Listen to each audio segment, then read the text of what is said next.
Hey guys, Mark Knock here, and welcome to Writer's Tips video number 7.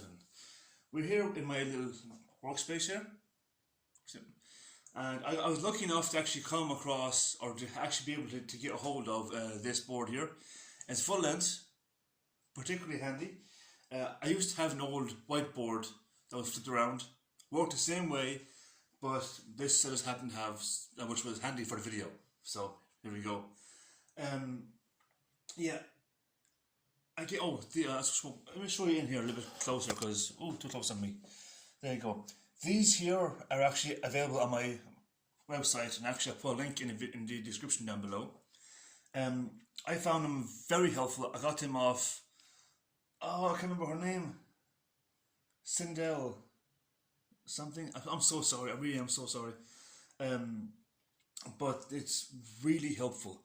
You have your plot and your subplot, and there's your subplot down there, your character design, and your world design. Then there's the outlets for publishing for the next book, Paramore Unbound. Then there's the complete cast for it, including possible crossover characters. We'll see how that one goes. I actually have some D&D sheets here to kind of get immersed in the characters.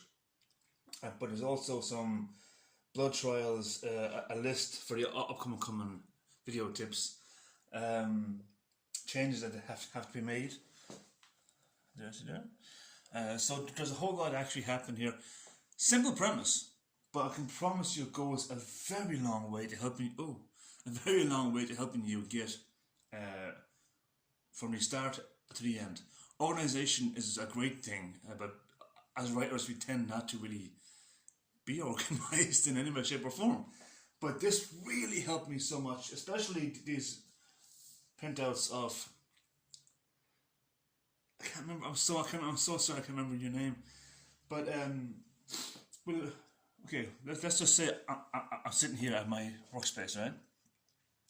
And for whatever reason I happen to write a portion of chapter and don't really know where it's going to go next, or how it's supposed to lead on to the next one. This is choking me. How it's supposed to lead on to the next chapter, or if it'll end in such a way where the chapter after it will have any real continuity or flow. That's when I go back to my plot lines here, or my plot points. What's your main story? Where the story starts? What is the main plot of the story? What is the crisis, turning point, motivation? Sorry, jeez, I'm joking. The incident, or inciting incident, resolution for it. Pretty handy for reference. Now, as you can see, they're all blank because I actually have them over here on my workspace, pre-written. I just don't want to give much away. What you got here? Character design. This is by far, personally, like, I tend to go a little bit too deep or too overboard in my character depths or descriptions. So this helped me a great deal. Again, it's just sitting here blank, but as I said, it's all over there. So where we go, we have your main character, your sub-character description, more or less limited here to word usage. Your settings of the character, again, now you don't have to limit words, but I find that this limitation helps a great deal. Cuts out all the unnecessary rabble. Dialogues that are kind of important or that have to be said to point the person's character, the person's intentions. Flaws, very important at that. I made a mistake on that on one book I haven't actually published yet. I've wrote myself into a corner. The character was essentially unflawed, which in it and of itself is a flaw. Conflict that the person suffers from, it's all that stuff there. Subplots, not much different actually than the actual plot, if I'm going to be honest with you. Then we have the world. Now the world I absolutely love building. Military, culture, special. I actually went through all of this on an earlier video, so I'm sure that's somewhere on the playlist here. Now, let's go down deep here. Let's go down deep. This here is my D&D version of a character sheet. Yeah, I'm not sure where to go. Yeah, I can. Go on. Okay, here we go. Your name, nickname, if your character has one. Age, hair color, eye color, skin tone, scar, tattoos, body type. What's your character in? What is your character like in the beginning? Basic backstory. What your character is, a personality. What your character's unique or special ability or skill. Bare bones of who the character is.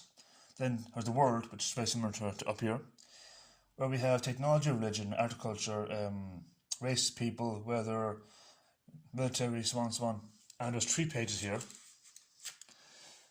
But yeah, so it's a message board, idea board, plot boards, whatever you want to call it. Mine is huge. Not overcompensating, just saying. Mine is huge, but does not need to be. Does not need to be a simple board. I've seen people actually paint dartboards with spray paint and use them, and it looks really cool. So yeah, simple premise, guys. Simple thing to do. Cannot stress enough how much this helped me organize myself, better write my story, and outline possible next one. Cannot stress enough how good this was. Easy thing to find or purchase. If you're going to purchase it, don't go for something this size. This size will be about 150, 140 euro. If not, well, that's first hand. Second hand, you might give it for like 70. Again, it's very garish, very unnecessary. Takes up a lot of space. But like I said, simple dartboard or a whiteboard, turn around, or just write on the whiteboard, whatever it takes for you. This goes a long way. If you haven't got one yet, at least consider it, guys. It will help you drastically. So my virus tip 7 is, I'll see you guys in the next one, which is virus tip video 8. No idea what that's going to be just yet, but I'm sure I'll find out something when I'm sitting down there later on. Until then, guys, enjoy.